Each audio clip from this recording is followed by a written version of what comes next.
तो कैसे हैं आप लोग।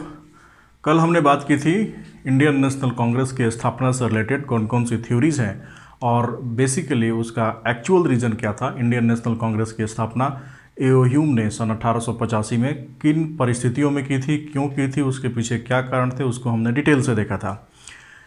एक प्रश्न बार बार पूछता है, खास करके हिस्ट्री ऑप्शनल में, यूपीएससी में, यूपीपीएससी में भी अब पूछ सकता है, बीपीएससी में भी पूछ सकता है कि अर्ली कांग्रेस का सोशल कंपोजिशन कैसा था।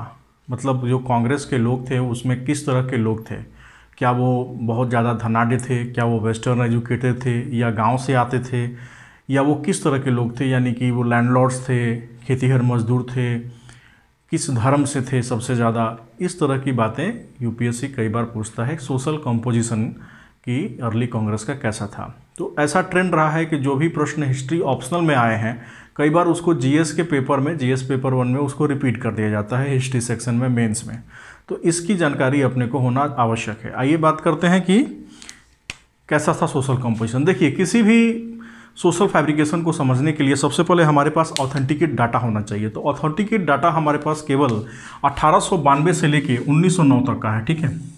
तो 1892 से लेके 1909 यानी कि इन 17 सालों का डेटा हमारे पास है। ये कहीं ना कहीं कांग्रेस के आर्काइव्स में या डिफरेंट बुक से इस डेटा को लिया गया है। देखिए, इन 17 सालों में टोटल 13,837 लोगों ने कांग्रेस के अधिवेशन में पार्टिसिपेट किया। अलग अलग जगह पे हर साल दिसंबर महीना में अधिवेशन होता था। कभी कोई ऐसा इमरजेंसी आ गया तो डिफरेंट मंथ में भी होता था, but in general December month में ही ये सारे अधिवेशन होते थे, ठीक है। तो इन 17 सालों में जो अधिवेशन हुए उसमें टोटल 13,837 लोगों ने पार्टिसिपेट किया, ठीक है।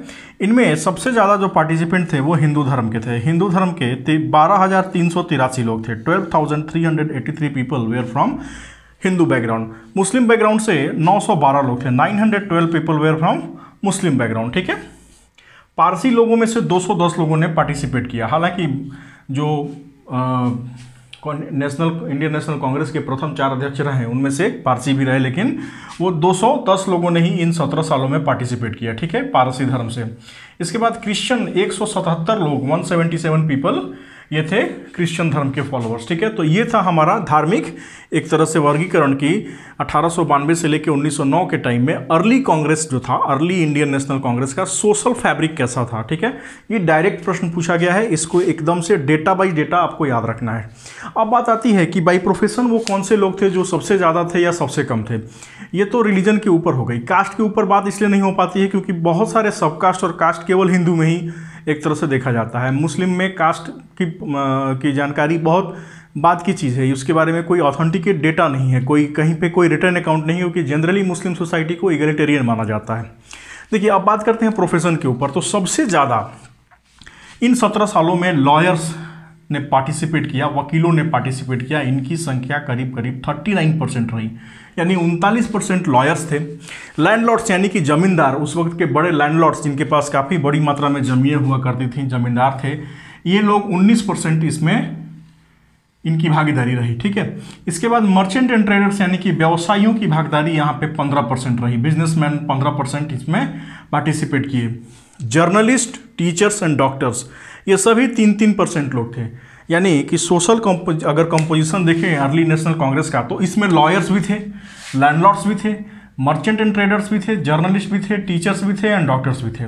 लेकिन चूंकि लॉयर सबसे ज़्यादा पार्टिसिपेट किए, इसकी वजह से जो जितने भी रिपोर्ट्स होते थे, कांग्रेस के जितने भी पिटिशंस होते थे, वो एक तरह से लीगल बैकग्राउंड में बनाए जाते थे। उनका लैंग्वेज, वकीलों का लैंग्वेज होता था जो कि थोड़ा सा डिफरेंट होता है हम लोगों की आम लैंग्वेज से।